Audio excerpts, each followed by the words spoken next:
ZEE5 ஆப்பை download செய்து முழு எபிசோடுகளையும் இலவசமாக காணுங்கள்.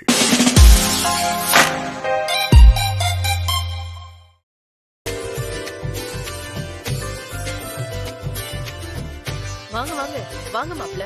வணக்கம். உள்ள வாங்க.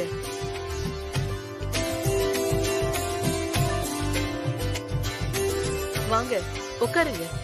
வாங்க மாப்ள உட்காருங்க. இந்தாங்க.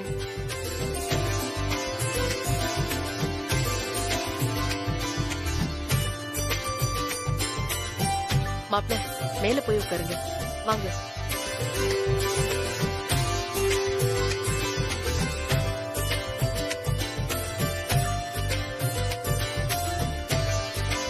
பொண்ணு அழைச்சிட்டு வாங்க. ஆ, ம்.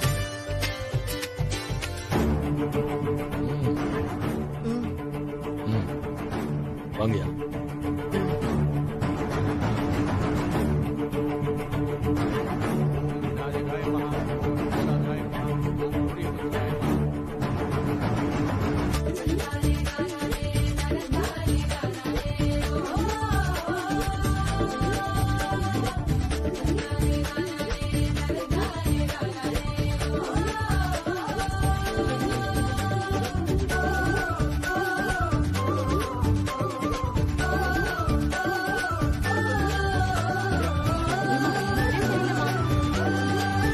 என்னமா நடக்குது இங்க? பொண்ணை ஏன் சேர்ல வச்சு அழைச்சிட்டு வரேன்? அது நலங்கு வைக்கும்போது ஊர் பெரியவங்க தான் தூக்கிட்டு வரணும். அதான் எங்க வீட்டு முறை. இது என்ன முறை? புதுசால இருக்கு. இதெல்லாம் நான் கேள்விப்பட்டதே இல்ல. என்னவோ பண்ணுங்க.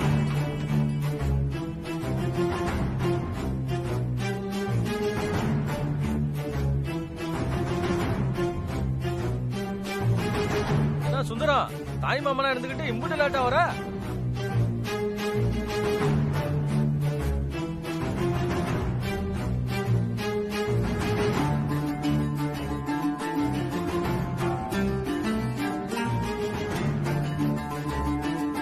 பொண்ணுக்கு சந்தன குங்குமம் வச்சு விடுங்க.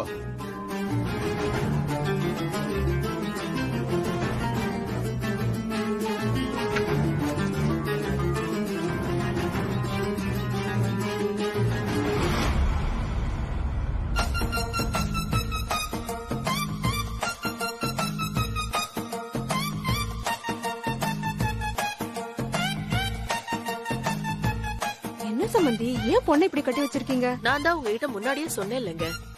என்ன என்ன பண்ண சொல்றீங்க? இதோட இவளுக்கு 7 தடவை கல்யாண ஏற்பாடு பண்ணிருக்கேன். அங்க இங்கன்னு கடன உடனே வாங்கி 6 தடவை ஏற்பாடு பண்ணியும் கரெக்டா தாலி கட்டுற நேரம் பார்த்து தப்பிச்சு ஓடிடுவா. அதான் இந்த தடவை கைய கால கட்டி வச்சு இவ தப்பிக்கவே முடியாத அளவுக்கு நான் பாத்துக்கிறேன். சேச்சே, பொண்ண பார்த்தா நேக்கு அப்படியெல்லாம் தெரியலம்மா. ரொம்ப அப்பாவி பொண்ணா இருக்கா. ம்.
கடைசியில வந்தாலும் 400 மீட்டர் ஓட்ட பந்தயத்துல ஜெயிச்சு கப்படிச்சு கொடுத்து நம்ம ஊர் மானத்தை காப்பாத்திருச்சுல்ல.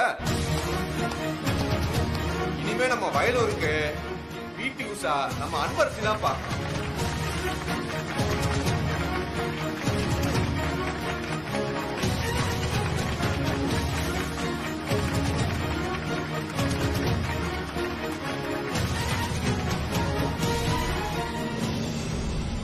மீட்டர் ஓட்டப்பந்தயத்துல ஜெயிச்சு ஃபர்ஸ்ட் பிரைஸ் அடிச்ச அன்பரசிக்கு மாண்புமிகு விளையாட்டுத்துறை அமைச்சர் திரு கஜேந்திர பாபு அவர்கள் வெற்றி கோப்பையை பரிசாக வழங்குவார்.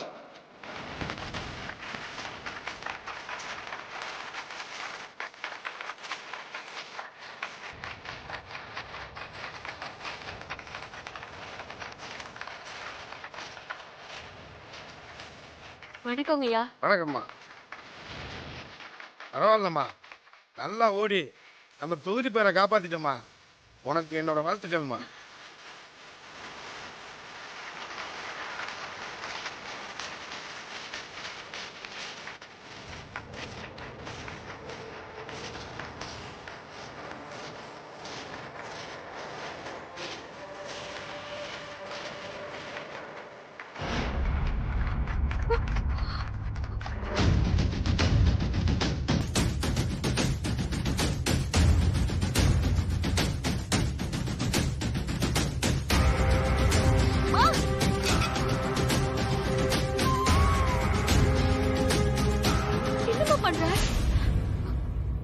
ஊர் முன்னாடி அவமானப்படாத. ஒழுங்கா வாய் மூடிட்டு என் பின்னால வா.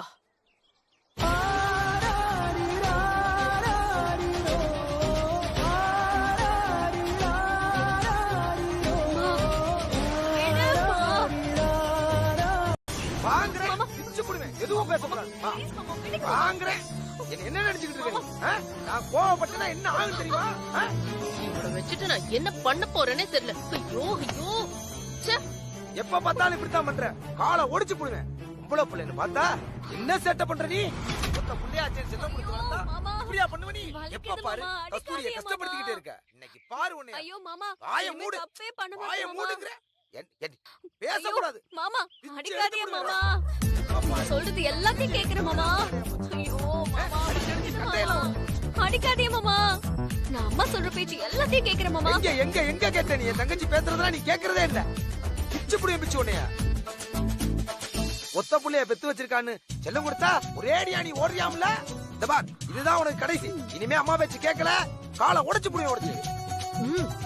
ஐயோ மாமா, இனிமே தப்பே பண்ண மாட்டேன் மாமா. ஏய், உனக்கு வேணும்டி. கொஞ்ச நெஞ்சமா ஆட்டம் போட்ட, நல்லா வாங்கி கட்டிக்க. நல்லா சாப்பிடு, நல்லா சாப்பிடு, அதான் ஓட முடியும்.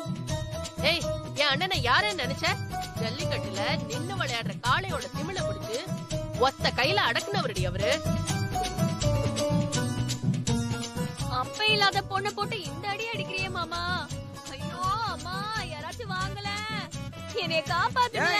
யாரும் வர மாட்டாங்க. என்னைய மீறி வந்துருவாங்களா இங்க? சுந்தரமா கொக்கா? இந்த மாதிரி என் பொறுமைக்கு ஒரு எல்லை உண்டு தெரியுமா? ராஸ்கல், என்ன நீ என்ன நினைச்சுக்கிட்டு இருக்க? அவ்வளவுதான் உன்னைய உரிச்சு புடிய உரிச்சு. இனிமே இந்த மாதிரி எங்கேயாவது ஓடுன. ஐயோ, இந்த அண்ணன் எப்பவுமே இப்படிதான். பாசம்னா கடல் அளவு காட்ட வேண்டியது, கோவம்னா எரிமலையா வெடிக்க வேண்டியது.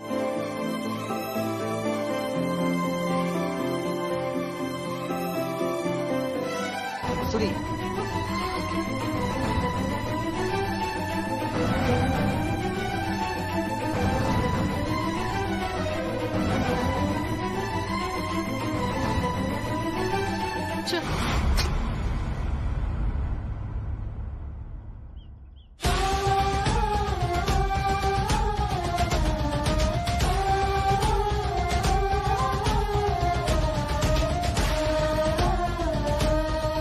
உங்க முன்னாடி நிக்கிறது யாரும் தெரியும்ல?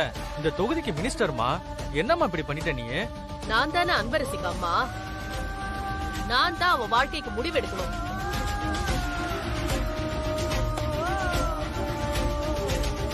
உங்க எல்லாரையும் கையெடுத்து கும்பிட்டு கேட்டுக்கிறேன். என் பொண்ணோட வாழ்க்கை நாசமா போறதுக்கு நீங்க யாரும் காரணமா அமைஞ்சிடாதீங்க. நான் என் பொண்ணுக்கு சம்பந்தம் பேசிட்டு இருக்கேன். நீங்க என் பொண்ணு மேல காட்டுற கரிசனத்துக்கு கோடி நன்றிங்க. ஒண்ணு மட்டும் உறுதியா சொல்லிக்கிறேன்யா, என் பொண்ணு இனிமே ஓடவே மாட்டா.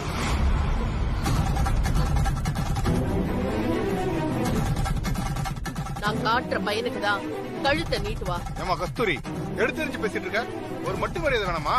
ஆமா, நான் அப்படிதான் பேசுவேன். இது என் வீடு. அன்பரசி நான் பெத்த பொண்ணு. அவளுக்கு கல்யாணம் பண்ணி வைக்கிறது என் முடிவு. நானே போயிடுங்கன்னு சொல்றதுக்கு முன்ன நீங்களா போயிடுங்க.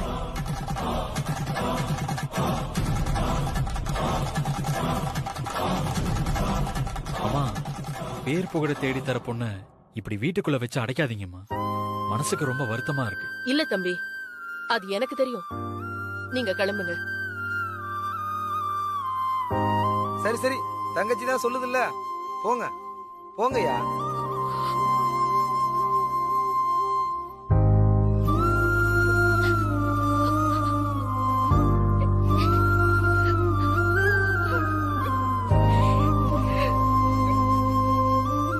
சரி சரி விடுமா, நான் பாத்துக்கிறேன். எனக்கு சின்ன சோழி இருக்கு, கடத்தர் வரையும் போயிட்டு வந்துடுறேன். நீ உள்ள போ.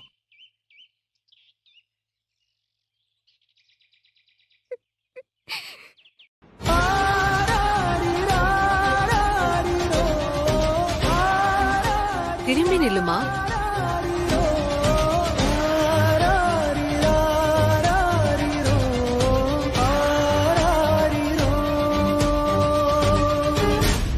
அப்புறம் வர வெள்ளிக்கிழமை நாள் ரொம்ப நல்லா இருக்கு. அன்னைக்கே கல்யாணத்தை வச்சுக்கலாம். சரிங்க. அட என்ன கஸ்தூரி, சம்பந்தம் பண்ணிக்கிட்டோம், தட்டையும் மாத்திக்கிட்டோம், இப்போ வாங்க போங்கன்னு சொல்லிக்கிட்டு சம்பந்தின்னு வாய் நிறைய கூப்பிட்டா எங்களுக்கும் மனசு நிறையும்ல. சரிங்க சம்பந்தி. சந்தோஷம். வந்த காரியம் நல்லபடியா முடிஞ்சிருச்சு. அப்ப நாங்க வரோம். சாப்பிட்டுட்டு போலாமே. இதுல என்ன இருக்கு? கல்யாணத்துக்கு அப்புறம் என் மருமக கையால நித்தமும் சாப்பிட போறேன்ல. அப்ப நாங்க வரோம். நாங்க வரோமா?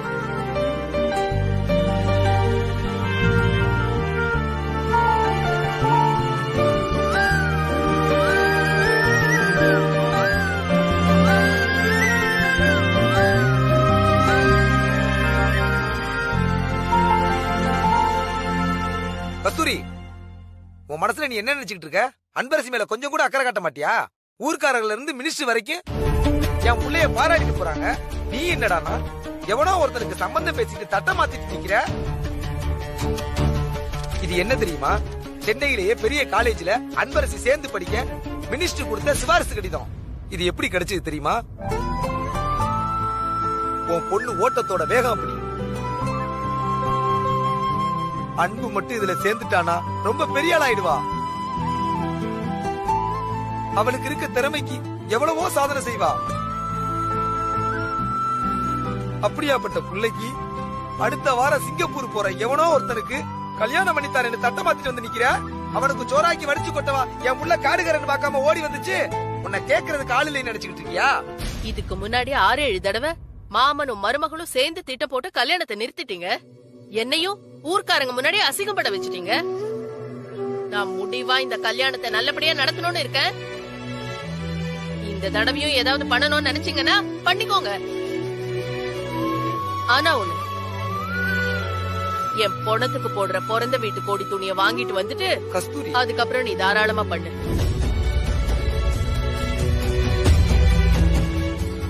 குறிச்ச தேதியில இந்த கல்யாணம் நடக்கணும். அப்படி இந்த தடவையும் நடக்கலனா சீமனைய தலையில ஊத்திக்கிட்டு முந்தானிய அடுப்புல வீசி ஒரேடியா போய் சேர்ந்துருவேன். அப்புறம் அதே தேதியில மாமனும் மருமகளுமா சேர்ந்துகிட்டு எனக்கு கருமாதி தான் நடத்துவீங்க.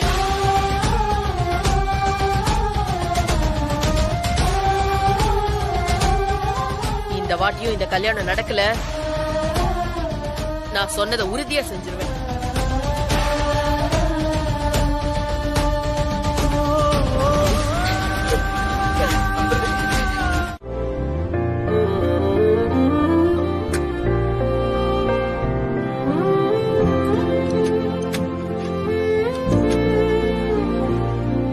கஸ்தூரி, உன் பொண்ணு கோடியில ஒருத்தி, கண்டிப்பா பெரியாளா வருவா. இப்படி ஒரு பொண்ணு பிறக்க நீ புண்ணியம் பண்ணிருக்கணும்.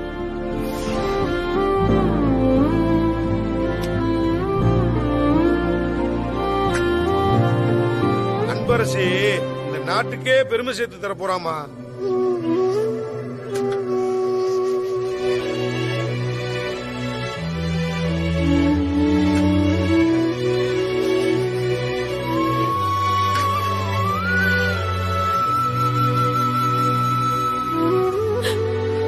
உன்ன மாதிரி ஒரு பொண்ணை பெத்ததுக்கு போன ஜென்மத்துல புண்ணியம் பண்ணிருக்கணும்னு சொல்லுவாங்க.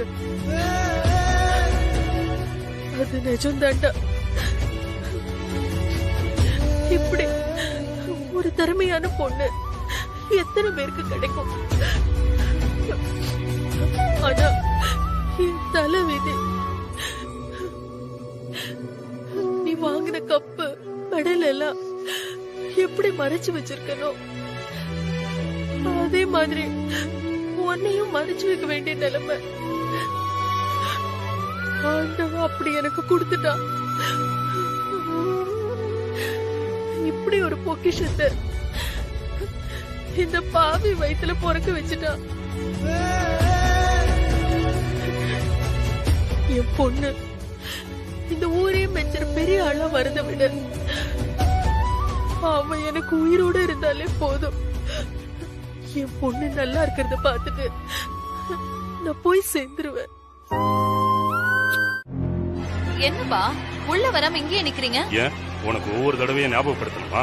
நான் ஏன் உள்ள வர மாட்டேன்னு தெரியாதா? இல்ல பழசெல்லாம் மறந்துட்டியா?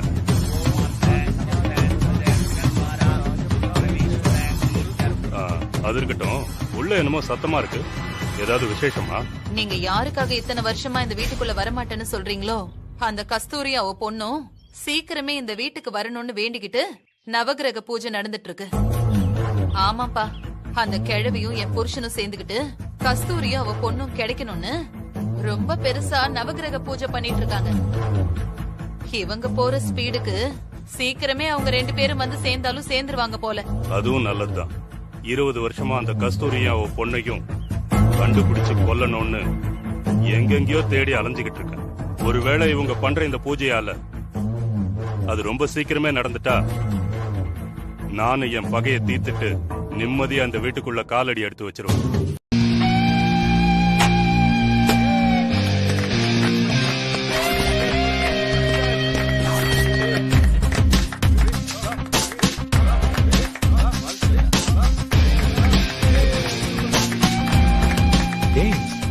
என்னடா அதெல்லாம்?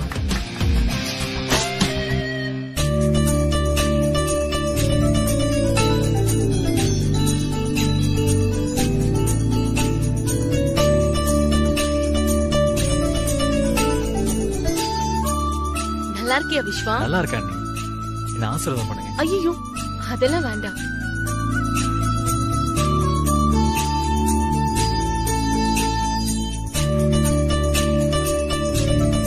என்ன நீ? இவனுங்க என்னடானா பார்ட்டி பாப்லாம் வெடிச்சு வெல்கம் பண்றானுங்க. நீங்க என்னடானா ஆர்த்தியும் கையுமா வரீங்க. என்ன நீ நடக்குதுங்க? உனக்கு சர்ப்ரைஸா இருக்கட்டும் தான் போன் பண்ணி சொல்லல. வளர்ந்து வரும் தொழிலதிபர்களுக்கு கொடுக்கிற youth icon of the year award இந்த வருஷம் உனக்கு கிடைச்சிருக்கு விஸ்வா. சரி நீ உள்ள போ. வாழ்த்துக்கள் மச்சி. உனக்கு அவார்டு கிடைச்ச விஷயம் ஊர்ல இருக்கிற எல்லாருக்கும் ஸ்ப்ரெட் ஆயிருக்கு. ஆனா பாரு, உன்னோட க்ளோஸ் ஃப்ரெண்ட்ஸ் எங்களுக்கே கடைசியா தான் தெரியுது. எனிவே கங்க்ராட்ஸ் தான். நீங்களே பாக்குறீங்கல்ல, எனக்கே இப்பதான் இந்த விஷயம் தெரியுது. ஆமா, உடனே தெரியறதுக்கு நீ என்ன ஊர்லயா இருக்க? ஊரா ஸ்போர்ட்ஸ் கோச்சிங் காம்படிஷன் போயிட்டு இருந்தா எப்படா தெரியும்? ஊர்ல இருந்தா தானே தெரியும். இருந்தாலும் நீ வேற லெவல்டா. உன்னோட பேஷனு ப்ரொஃபஷனு ரெண்டுலயுமே நீ நம்பர் 1 இருக்கற.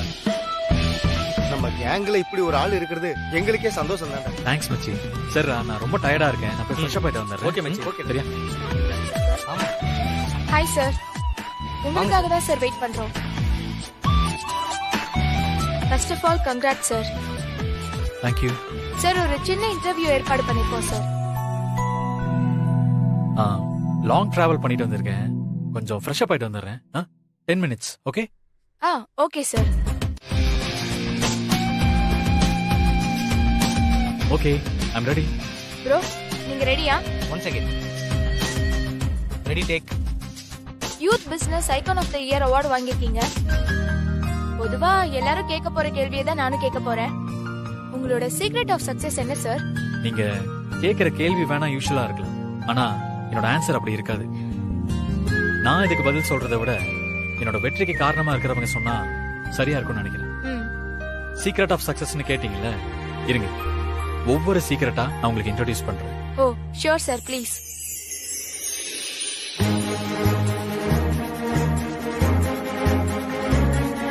என்னோட குரு, என்னோட பாஸ், என்னோட ஆல் டைம் பெஸ்ட் ஃப்ரெண்ட், என் அப்பா மிஸ்டர் சத்யமூர்த்தி. வணக்கம்.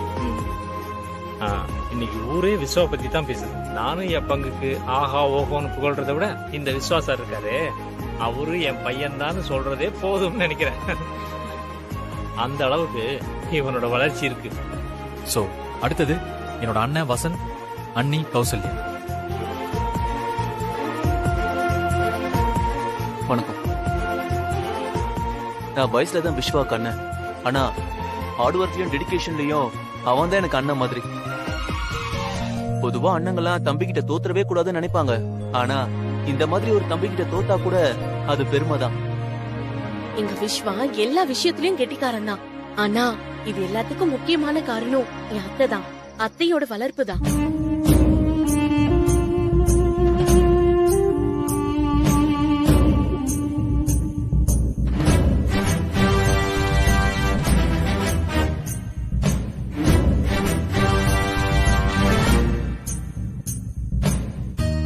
என் அத்தை எப்படி தான் எடுத்த எல்லா விஷயத்தையும் சக்சஸ் பண்ணாம விட மாட்டாங்களோ, எங்க விஸ்வாவும் அதே மாதிரிதான்.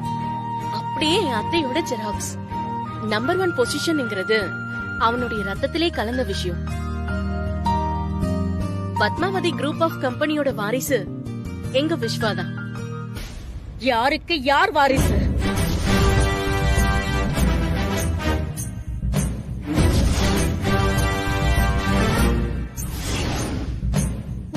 இவன் எனக்கு வாரிசா? என் நேரம் என்னத்த சொல்றது.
என்னாச்சு டாக்டர்?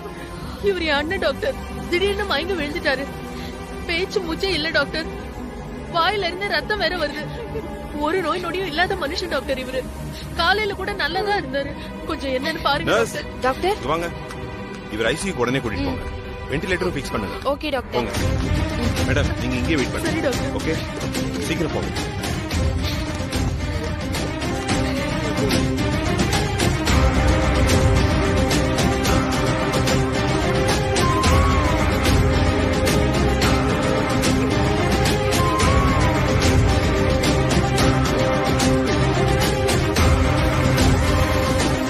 பேஷண்டோட அட்டெண்டர் ஒருத்தர் வர சொல்லுங்க. Okay doctor. ஓகே.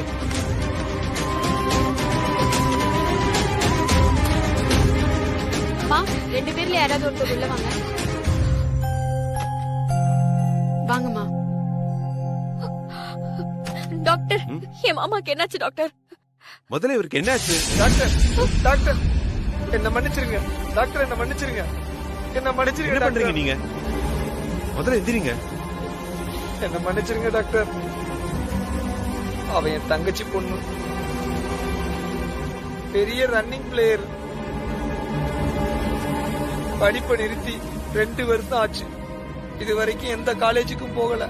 இப்பதான் மினிஸ்ட்ரி சிபாரிசுல ஸ்போர்ட்ஸ் கோட்டாவுல மெட்ராஸ்ல இருக்க காலேஜ்ல சீட்டு கிடைச்சிருக்கு. என் தங்கச்சிக்கு இவன் மேற்கொண்டு படிக்கிறதோ விளையாட்டுல கலந்துக்கிறதோ சுத்தமா பிடிக்கல. எவனுக்காச்சும் கட்டி வச்சிருன்னு கங்கணம் கட்டி அலையிறாயா. சரி, அதுக்கும் நீங்க நெஞ்சுவலி வந்த மாதிரி நடிச்சதுக்கும் என்ன கொஞ்சம் பொறுமையா இருங்க. நான் மட்டும் உங்களை கல்யாணம் பண்ணிக்கிட்டு உங்க வீட்டுக்கு மருமகளா வந்துடுறேன். அப்புறம் இருக்கு என் மாமியாருக்கு. உங்களை பாடா படுத்துற பத்மாவதிக்கு ஏன் கையாலே டெய்லி சமைச்சு போட்டு கொடுமைப்படுத்துறேன்.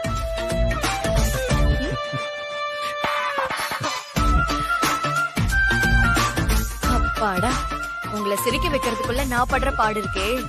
ஐயோ. சரி போ, முதல்ல போய் வார்ம் அப் பண்ணு போ.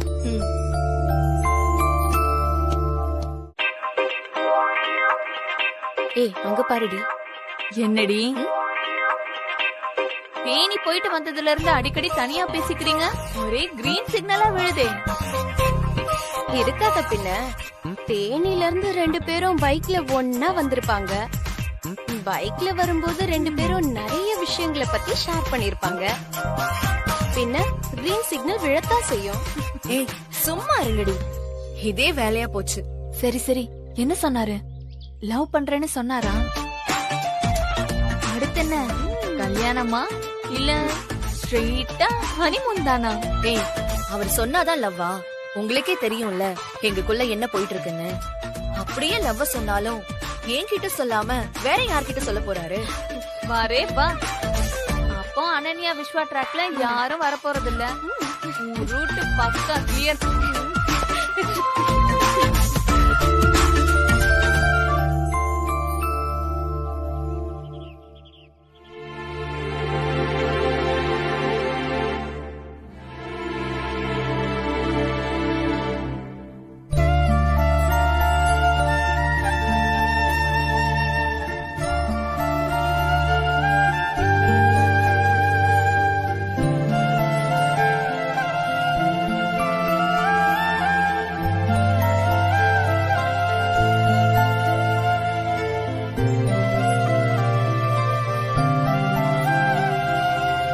ஏத்தா, சர்டிபிகேட்லாம் எடுத்து வச்சிட்டியா? எடுத்து வச்சிட்டேன் மாமா. அந்த சிபாரிசு லெட்டர் எடுத்து வச்சுக்கோ. ஓகே மாமா.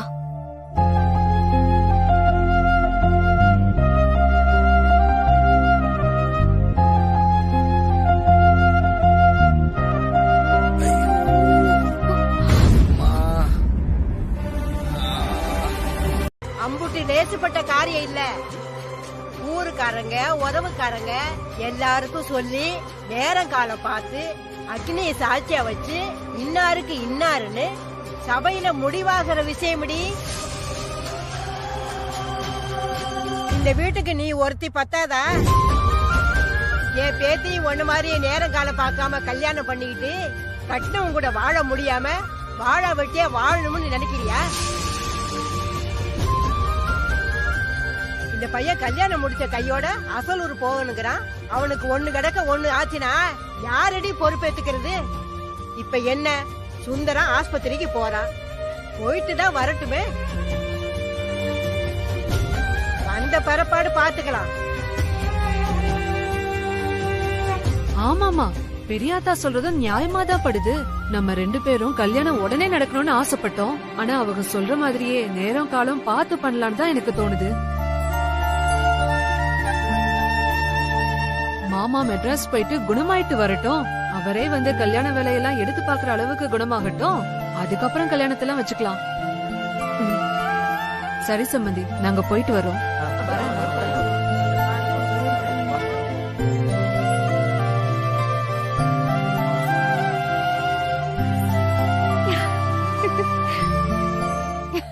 கிளவி கிளவி கலக்கிட்ட போ. எங்க என் வாழ்க்கை இதோட முடிஞ்சிருமோன்னு நினைச்சுக்கிட்டே இருந்தேன். சரியான நேரத்துல வந்து சம்பவமே பண்ணிட்டேன். அன்பு அன்பு, அம்மா வர பார்த்தா.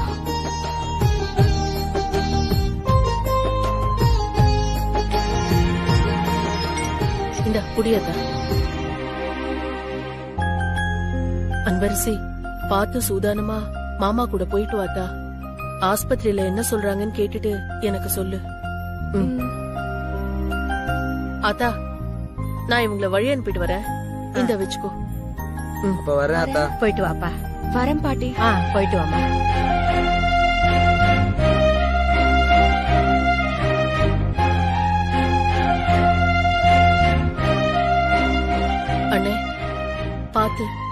ஜாக்கிரதை. நீ போயிட்டு எனக்கு ஃபோன் பண்ணு. சரிதா. ஜாக்கிரதையா இரு. அம்மா போயிட்டு வரேம்மா.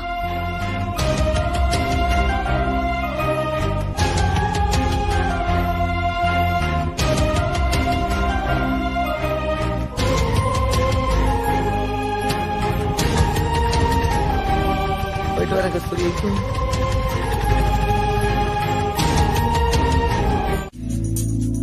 அம்மா விளக்க உங்க மருமக கிட்ட கொடுங்கோ, அவங்களும் ஏத்தட்டும்.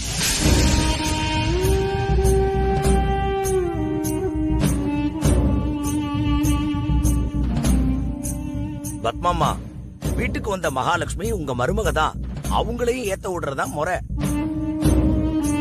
ஐயரே, நீங்க பூஜைய மட்டும் கவனிங்க, முறையெல்லாம் நான் பாத்துக்கிறேன்.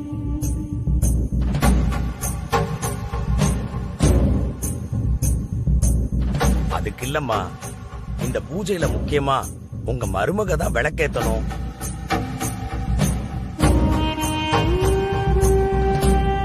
உங்களுக்கு அப்புறம் உங்க ஸ்தானத்துல இருந்து இந்த வீட்டை கட்டி காப்பாத்த போறது உங்க மருமக தான்.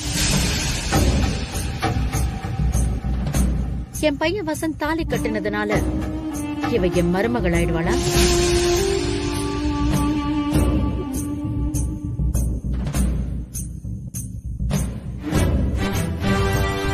பத்மாவதி, பூஜை. நீங்க கொஞ்சம் அமைதியா இருக்கீங்களா? பெரிய பிசினஸ் மேனோட பொண்ணுன்னு சொல்லி இவளை என் பையனுக்கு கல்யாணம் பண்ணி கூட்டிட்டு வந்தது நான். எனக்கு தெரியாது இவளை எங்க வைக்கணும்னு. கல்யாணம் ஆகி முழுசா 1 மாசம் கூட ஆகல, இவளோட அப்பாவும் அம்மாவும் போய் சேர்ந்துட்டாங்க. அப்படி ஒரு ராசிக்காரி இவன். அதெல்லாம் விடுங்க, எதுக்குங்க ஒரு பொண்ணை கல்யாணம் பண்ணி வீட்டுக்கு கூட்டிட்டு வரோம்? வம்சத்தை விருத்தியாக்கி குடும்பத்துக்கு ஒரு வாரிசு கொடுப்பான்னு தானே. கல்யாணமாகி இத்தனை வருஷம் ஆகியும் அந்த மாதிரி எந்த ஒரு நல்ல விஷயமும் நடக்கலையே. ஏதாவது ஒரு கல்யாணத்துக்கோ விசேஷத்துக்கோ எங்கேயாவது போக முடியுதா? யார பார்த்தாலும் உடனே கேட்பாங்க, வீட்டுல ஏதாவது விசேஷமா? எப்ப உன் மருமக ஒரு குழந்தைய பெத்து கொடுக்க போறா? என்ன காரணம் கேட்டு நான் அவமானப்படுத்திட்டு இருக்காங்க. தாயாகாத தகுதி இல்லாத பொண்ண நம்ம வீட்டுக்கு அனுப்பி வச்சுட்டு இவளோட அப்பா அம்மா நல்ல நிம்மதியா போயிட்டாங்க. ஆனா ஊர்ல எல்லாரும் கேக்குற கேள்விக்கு பதில் சொல்ல முடியாம தலை குனிஞ்சு அவமானப்பட்டு நிக்கிறது நான். இதுல இவதான் விளக்கேத்தனும், வீட்டை கட்டி காப்பாத்தணும், மகாலட்சுமி அது இதுன்னு சொல்லிக்கிட்டு இருக்கீங்க.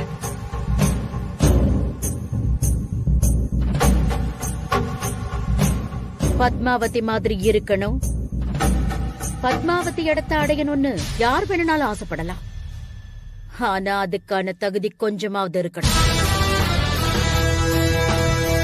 ஜீ5 ஆப்பை டவுன்லோட் செய்து அனைத்து எபிசோடுகளையும் இலவசமாக பாருங்க.